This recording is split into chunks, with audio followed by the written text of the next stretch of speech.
Ho, ho, ho! Merry Christmas, Sadie Claus. I know what you're thinking.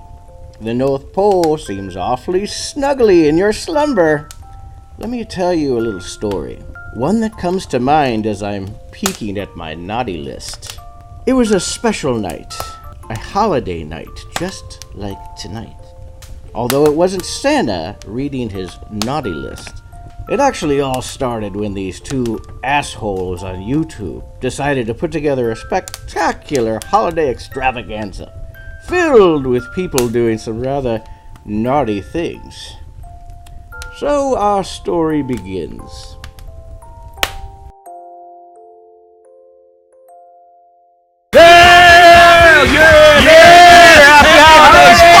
Christmas, motherfucker! Frosty the pervert, in a trench coat he did go to the schoolyard to expose his dick and balls made out of snow. Ho, ho, ho! Merry Christmas! And welcome to Cinema Gulp around the holiday times. John, what do we love to celebrate the holiday movie season with? We're doing the holiday mixer today. So much fun. We selected 3 movies in our holiday tumbler. We ended up with Holiday Inn, Bad Santa, and The Family Stone. Tearjerker. And we got a special guest with us today to join us for our reviews. Devin is with us. Come on in, Devin. Come on in, you Devin. know him, you love him. Welcome. Social. Woo! Happy holidays for 2018. Celebrating all the holidays with us, Devin. That's awesome. Yeah. Hell yeah, man. Wouldn't have it any other way. So without further ado, Devin, why don't you tell our audience what the first film we're going to review is. First film up today was Holiday Inn, Bing Crosby and Fred Astaire. Ooh. And a lot of chicks who look exactly the same.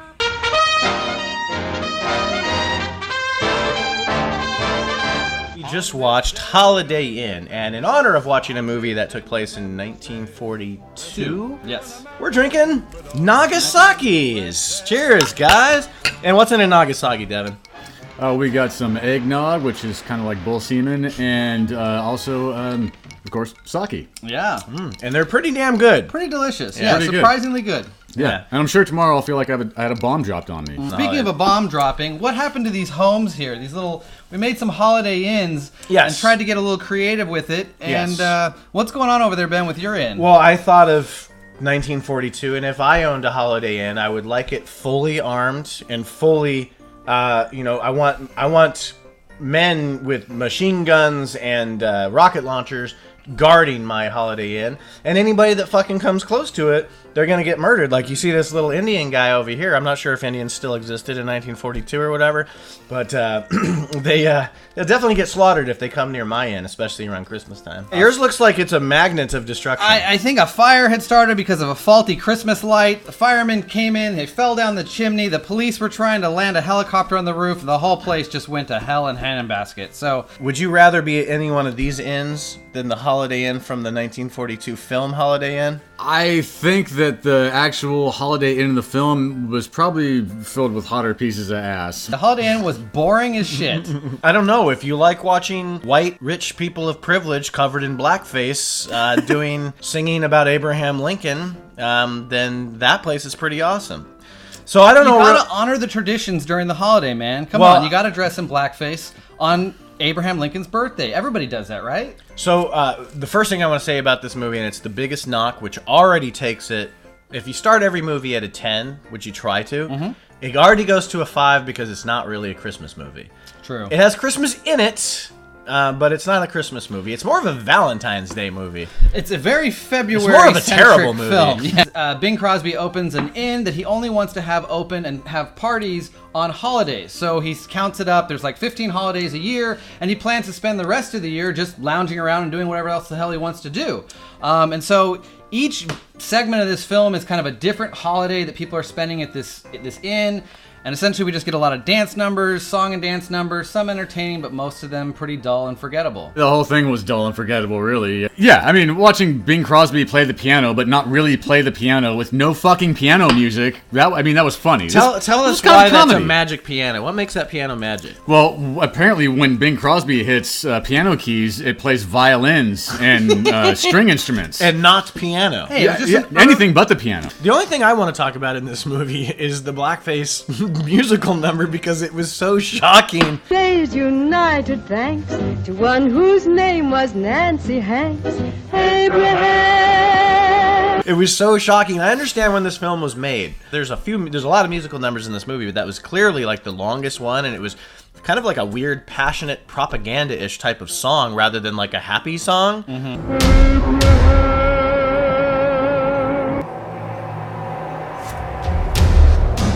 If it was to celebrate the Emancipation Proclamation, how come they just had all the black people working for them and not actually in the audience enjoying it with a cocktail? Yeah, they can't even come out and enjoy the show. They're stuck in the kitchen. Yeah.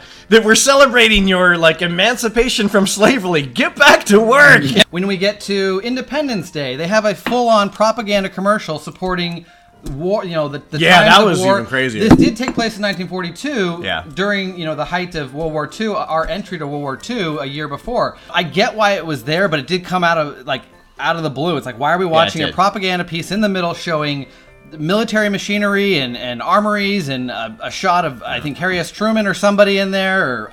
There was just some weird little moments in this movie, but those were the things that stick out that actually will be memorable for this movie, because everything else when it comes to the plot is completely forgettable. It was full of weird shit. Weren't there some naked black kids in it too? Yeah. Was that only a naked little girl? The boy was dressed as Father Time. And not like okay age naked, like we're like a tiny. It was like a girl, she was almost Very a teenager. Odd. She was looked like 11 or 12. That's an age where you don't take your top off. Very strange. A lot of random weird scenes in this movie, but I don't like movies like this, even though they're like around the holidays and stuff that are like white privileged people doing white privileged things. That's why I like It's a Wonderful Life so much, that we did last year. Granted, we said it wasn't the biggest holiday movie, but for the time it came out, it's about struggle, and it's not about like your main character's not just rich and smoking and always in a tuxedo, and there's always an accessible piano somewhere. This is just another dime a dozen. Yeah. We've seen this a million fucking times before. There's not even any reason or rhyme for people to break out into song and dance. They just fucking do it out of nowhere. Fred Astaire, he's cool. He's a cool dancer. That's funny that you said who'd you say he looked like? He looked like Mr. Furley, at a young age. Fucking young-ass Don Knotts. So he looked like Barney Fife. Barney Fife. Exactly. Yeah. And this movie is all about, a very, unsure of himself, squirrely, pesty lead character who I guess you're supposed to get behind, who his women keep leaving him for his best friend that he keeps as his best friend no matter how many times this happened. But they start with his best friend. He steals them and then they leave him. And he was totally okay with with his buddy stealing his woman.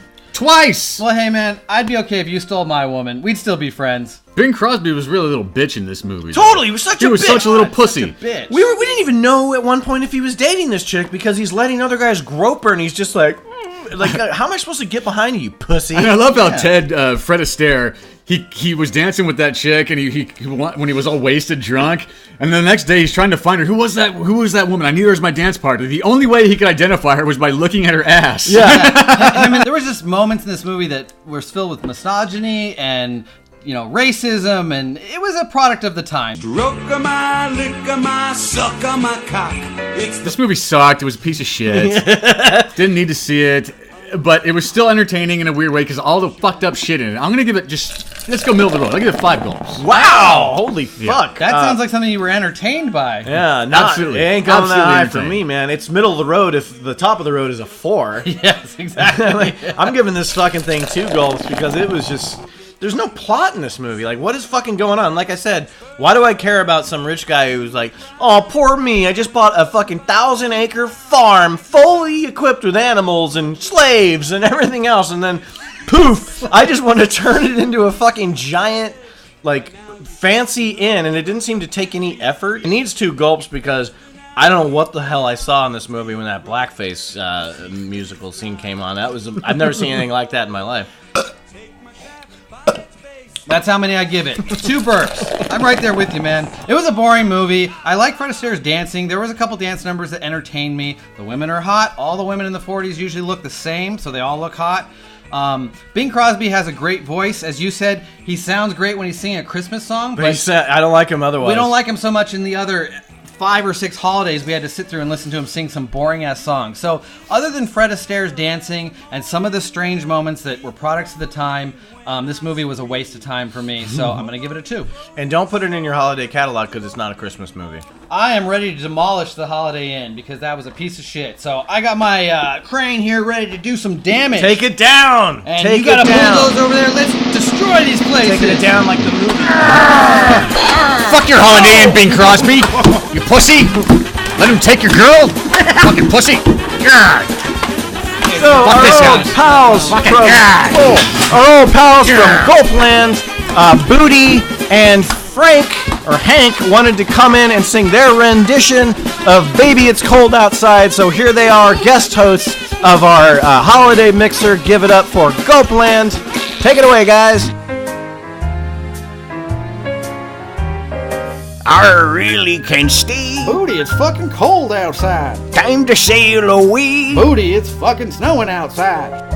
The sea she has been Been tossing and a puking. calling me tonight. I'll grab a case of Bud Light. Don't forget to bring the blow, sir. Got us each a dirty horser. I bet we're gonna end up with crabs. That's okay, I got plenty of scabs. You should see a doctor today. Worried what he'll say, so I'm staying home. 'Cause baby, it's fucking cold outside.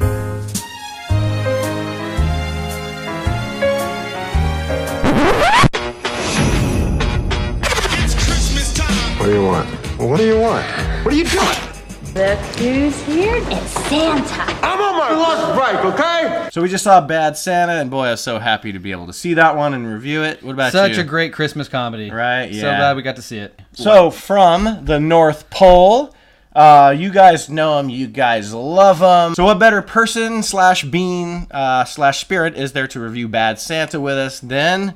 My boss, the big man himself, Santa Claus. Whoa! Hey! There he is. Yeah, welcome to the show, Santa. It's Santa Claus, everybody. Nice to see you. Nice to meet you. Yeah, Merry very fucking excited to have you Christmas. here. Wow, this is incredible. Whoa. Is there anybody else here with you? Like elves or anything? No, it's just me. God damn Well, it. we're happy to have you here. Hey, Santa, did you bring me anything this year? Yeah, I brought you fuckers We got some gifts! What do we got? Oh! I'm touching Santa's sack! I'm touching Santa's sack! Wait, I'm touching Santa's sack. Woohoo! shit. What's the fucking nuts? Here you go, John. That's for you. Oh, boy. This is a Cinema Gulp first, guys.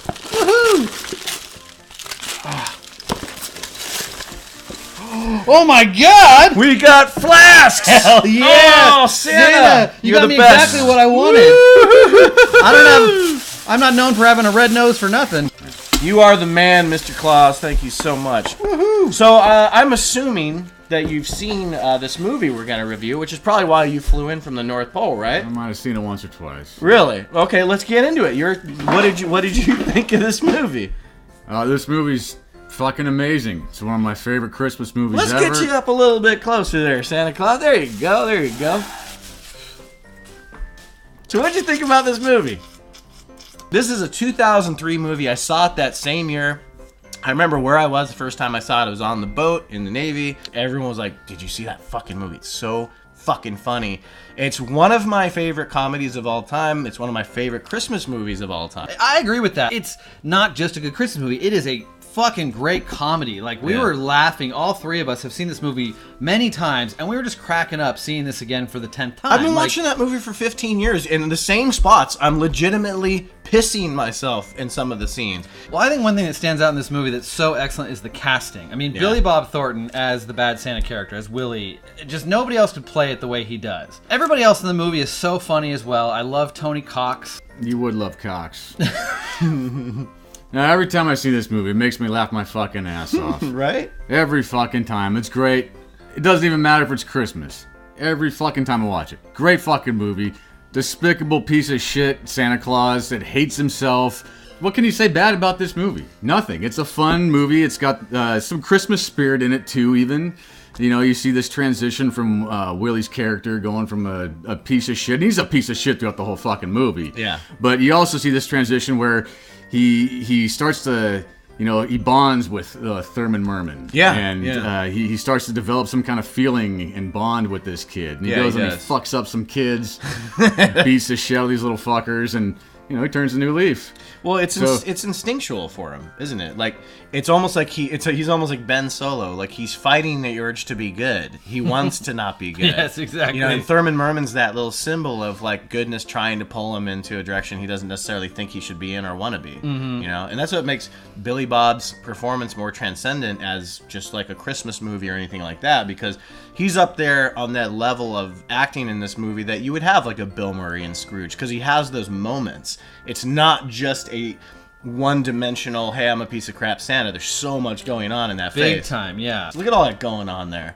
I think the movie's really well written. All the characters are really well written, I think. Even just some of the side characters, what little time they have, you kind of get what they're all about. The John Ritter character and one of my Bernie favorites Mac in the movie, John Ritter. Yeah. Bob Chapesca is one of the best characters in any fucking Christmas movie ever. And we can't forget Bernie Mac. Yeah, God rest Both those God guys, rest man. R.I.P. to both of them. I mean, their impact in this movie, they're so memorable in every scene that they're in. They really stand out. They have some great scenes together where Willie and Santa's not involved, and they're some of the funniest moments in the movie, I think. Oh, yeah. Because you don't know what's happening in those office scenes where they're just sitting across from each other like two brilliant comedic talent. There's something about the guy that makes me uneasy.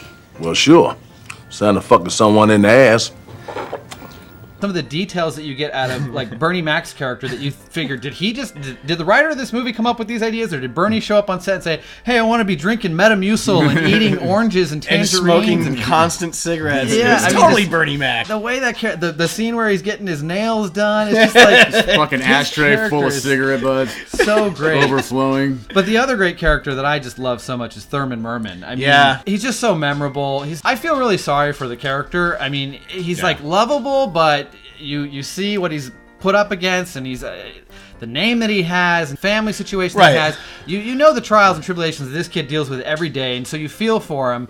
But there's just something about the relationship between him and the Santa character that is like really beautiful in this movie. And that, again, it doesn't make me cry, but it does make me feel kind of sentimental while watching this movie. Well, and that's another choice in the way the screenplay was written, because if you want to like sympathize with Willie, right?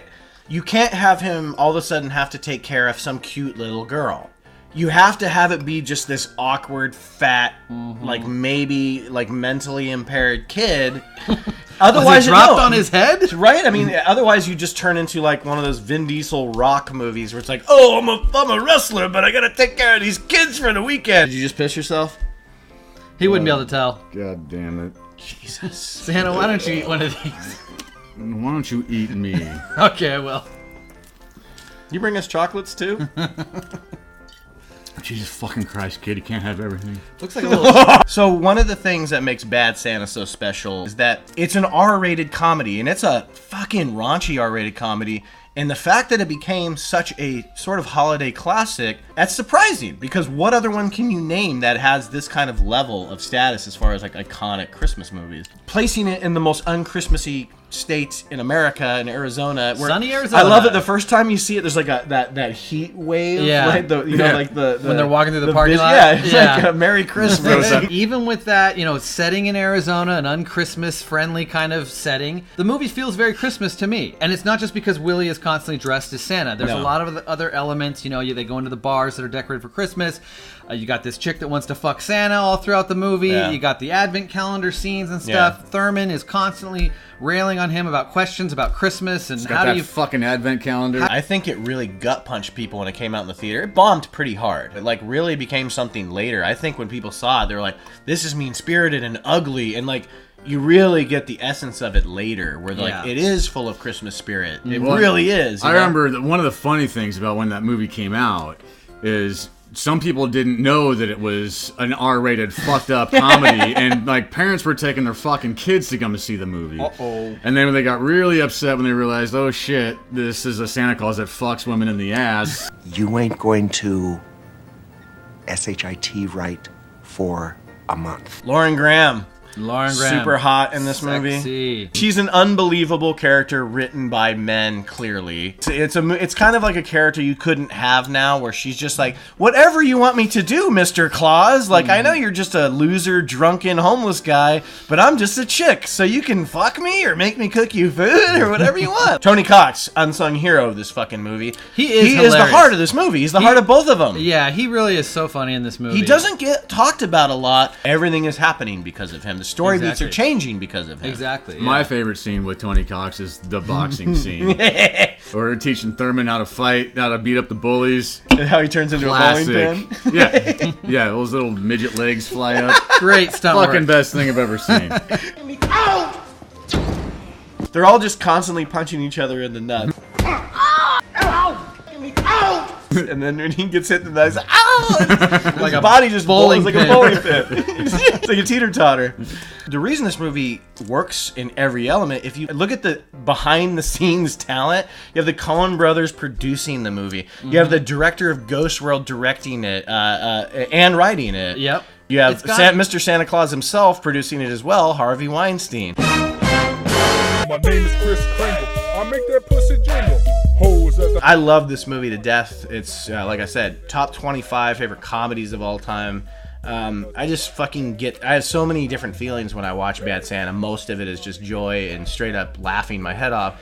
But it's just so well done, and I always, every year, just feel just how like perfectly orchestrated everything came out, from the way Willie feels to the way even how he kind of like affects people around him. It's the best movie to cheer for the biggest piece of shit that you've ever seen, and you can't help but love him for some reason. And it's hard. It's only because of Billy Bob's performance and that script that you really like the character of Willie. So for me, I actually go 9.5 with Bad Santa. 9.5. Wow, that's up there. I think it's an excellent comedy. I think the script is really well done. Love the casting in this movie. There's really nothing I don't like about this movie. I think, like you said, all the points kind of connected.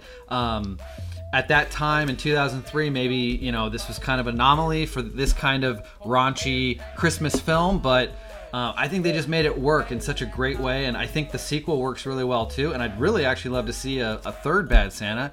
Maybe it'd be even fun for it to take some time and pick up with him 10 years down the road or whatever. Have him in a wheelchair, as a wheelchair Santa with a bell. Yeah. For me, my score for Bad Santa is going to be an 18. Santa, close us out, Mr. Claus. Being that this is one of my favorite all-time comedies ever, maybe being because I can easily identify with a despicable, self-loathing piece of shit. Self-loathing piece of shit. Love the movie. I love the opening of the movie is fantastic. I mean, right from the beginning, you're in for a good ride when you see Willie talking about how much he fucking hates himself. He's puking blood or some shit out in the It does alleyway. not waste time. No, it goes right into it. It's got that, minor redemption element to it, where his character transitions from a piece of shit to a more likable piece of shit. Enough. Still a piece of shit, but a more likable piece of shit. Great jokes, great lines, great writing. It's got a fantastic cast. With some great people who are sadly no longer with us anymore. But this movie is an all-time favorite of mine. One of my favorite comedies ever written. Love it. I'm going to give it a 9.5 also. Nice. Awesome. Good score. Cheers, Santa. Excellent scores for Bad Santa. Santa, we really want to... First, I want to thank you for the flask. Yes, thank you. And You're welcome. You start your drinking careers young.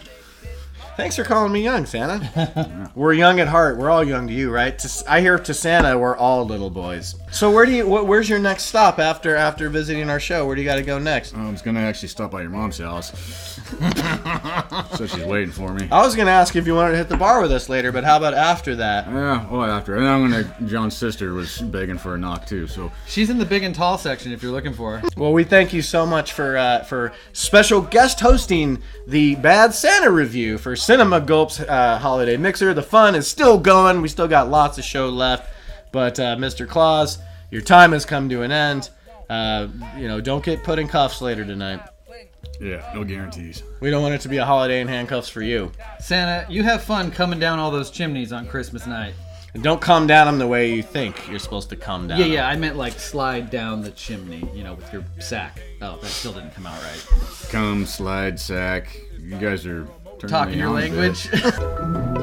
There's nothing harder than joining a family, He intends to give that girl my mother's wedding ring. especially one like the Stones. She's got this throat-clearing tick. It's like she's digging for clams. Well, hello! We just saw The Family Stone, our third film in the wonderful winter holiday mixer. Ben, what did you think of The Family Stone? Well, I've always liked this movie. I remember watching the trailers for it and going, this looks horrible. It looks so predictable and so stupid and schmaltzy. And it is, kind of. But in my opinion, in a different way. So I enjoyed, like, sort of the originality. Like, there's typical things going on in this movie. Typical tropes of, like, these rom-coms set around the holidays and... But the characters themselves are unique and a little bit different and make different kind of decisions. And a couple of wacky, kind of unbelievable things happen. Yeah. But, that's the ambition of the movie, I think, too. So it's got a lot of strengths. It does have some things that aren't great, but I've always kind of enjoyed this movie. It's a family that is a little bit wacky, but they're very, very, very close. The closeness of the family is what usually gets them in trouble with outsiders a lot. Dirty Steve from Young Guns 1. He brings Sarah Michelle Gellar back to whatever. You're confusing her with a different horse. A horse of a different name. I'm sorry, Sarah Elizabeth Winstead. That's what I meant. He fucks her sister. Dermot Mulroney's character wants to give his mother's ring to his to-be wife, which is Sarah Michelle Gellar, or whatever Sarah we're talking about in the film. So that's kind of where the title comes from. Family Stone. Also, the family is known as, that's their last name, the Stones. Family drama to some degree, but it has a lot of humor in it. I think it's got a great cast. I same as you, like, I see the schmaltz in this movie, but I also enjoy some of the things you wouldn't expect maybe from this family, because you kind of have seen this dynamic in a movie before. But and they embrace the schmaltz in it. They're very aware it's schmaltzy. Super boring, actually. This is kind of a movie that's like, it's on in the background at like a holiday family gathering where everyone's full and tired and not really paying attention to the movie. It's just kind of running. It's on. I don't know. Good cast, yeah. Had a good cast. Craig Nelson gave a great performance. It was cool I haven't seen him in anything in a while. So, yeah. So unless he's cool. Animated. Dan Keaton was great. She's great in everything. Yes. She was really good in the movie. I've always had a secret crush on her as an older woman. Yeah, Dan Keaton, hot. Sarah Jessica Parker was great at being an annoying bitch. I mean, if that's what they were going for, she nailed it. They were, yeah. And Claire Danes, super hot. She looks so good in that movie. Yeah. Well, yeah, like Ben said, there's some elements that certainly are very unrealistic, not believable in the film. It works to make this story go round and come to its conclusion, but it's...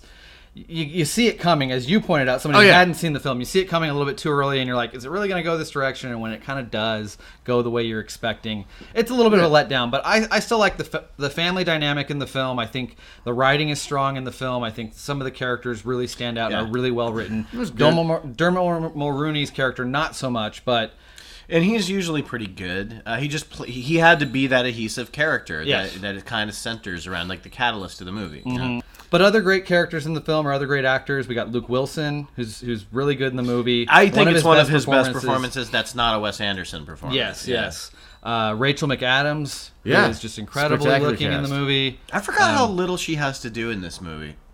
And that's what I like about her. Well, she just kind of comes in and gives the snark to Sarah Mary Masterson. The Family Stone, yes, it means they're the Stones. There's the family rock by the Holocaust ring or whatever the fuck that thing's supposed to be. Like, stone could also mean, boy, these fucking people have stones. This dude's straight up trying to mack his fucking brother's fiance on Christmas Eve and like 2 feet away from him. The other guy's like bringing his fiance to meet his family and decides he wants to fuck her sister. That's the Stones right there. For the first time, a lot of the family is meeting Sarah Jessica Parker's character, and they just immediately kind of lay into her and let her know that they don't like her and they don't think that she's right for their brother or their son or whatever. So yeah, they all got stones in the family. They're not afraid to say what's on their mind. That's for sure. The family also is in the wrong, too, a lot of times. They make her feel really shitty when they could be a little bit more patient, you know? So on both sides, they're a little bit wrong. Yeah. But, again, they embrace the schmaltz and a lesser movie not written quite as good with not so good of a cast. A plot like this could end up on the Lifetime channel or the fucking Hallmark channel or something. But it's who's at the helm that can make these movies great. You know, even if they go into those ridiculous kind of scenarios. I agree. I think the family dynamic should have been the main focus, and you didn't even really need them to fall in love with each other's girlfriends. I really don't think you needed that at all. You could have just had some other kind of ending. So that's probably the weakest point, is how that kind of ends up. But yeah, well, and that part that plays out through the ending of the film, I think, is weak. But I really like the end of this film because there's a really strong dramatic element to this movie. Diane Keaton kills herself in this movie, just in case you're wondering. Kind of what did you think about that death scene, Devin? When she hung herself from the Christmas tree. I thought that was amazing. I just wanted to come up behind her and fuck her the whole time. I don't know exactly where they're supposed to be in this movie, but I love the look of this completely empty, devoid of all other humans town. There's like they had no money for extras in this movie, I guess. As you said, who knew this was a Christmas movie taking place after the apocalypse? But there is fucking no one in this town, and no one in the neighborhoods even. Like, there's no other cars anywhere. Ever. Down to the village, his dick melting in his hand. The movie was alright. Didn't really care about it. It's a very vanilla movie for me. Yeah, it had a good cast. Writing was okay, but I really wouldn't care to see it again. Didn't need to see it at all. Very vanilla. It had some funny parts in it though, and some good acting. I'm going to give it I'm going to go again, middle of the road, 5 gulps. Very good. That's a fair score. I kind of question if you were as entertained while watching Holiday Inn as you were this one, but that's all good. For my score, I enjoy this movie. I haven't seen it a ton of times, but when I saw it back when it was in the theater, I really enjoyed it. I think 3 of the performances that really stand out as almost Oscar worthy. I think Sarah Jessica Parker, it's the best acting she's ever done in a movie. But she's also very funny in the movie as well. Diane Keaton's always excellent in almost any movie, but she really stands out in this movie and has some really heartwarming moments in the movie. The way she connects to her kids at different times in this movie really touches me sometimes, and not in a weird way. And then Craig T. Nelson. He's probably one of his best dramatic roles. He's not in it a ton. The writing's strong in it. Even though it does kind of go off the rails a little bit and become unbelievable towards the end, but I enjoy this movie, especially as a Christmas movie. I'm going to give this a 7 gulps. Yeah, I like this movie. It's fun. It was a good holiday movie to watch. I give it 7 gulps as well. Nice. Yeah. So, ladies and gentlemen, thank you so much once again. This was Cinema Gulp's 2nd annual Holiday Mixer. We always love this one, don't we, John? Such a great time of year. So many great holiday movies to watch. We watched 3 pretty interesting ones today. Not all the greatest, but we really enjoyed them, or at least I did. We hope that you guys love to do the same type of thing where you get on your couch or whatever you have, your home theater, and you get yourself a nice, good cocktail and you watch some cheesy and some pretty awesome holiday movies. We want to thank our special guest Santa here, Devin. We always love having you. Yeah. Want to say something? Yeah, been a gas. His charisma is overwhelming. As always, if you like this review, click like and or subscribe to our channel today. Hit the notification bell to see what we're up to next. John, where can they find us? You can find us on Instagram, Facebook, and Twitter. Look for us under Cinema Gulp. All right, you jolly drunkards. For Cinema Gulp, this is Ben. I'm Willie. And I'm John. And we drink your goddamn cinema. Hey, Merry Christmas! Holidays!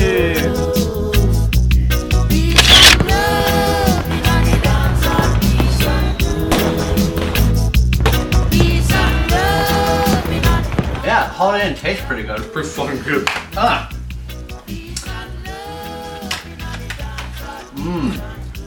Sour Patch Kid tree. Don't eat the Indian. Okay, no, I was going to, but... No. Peace and love in the dance, peace and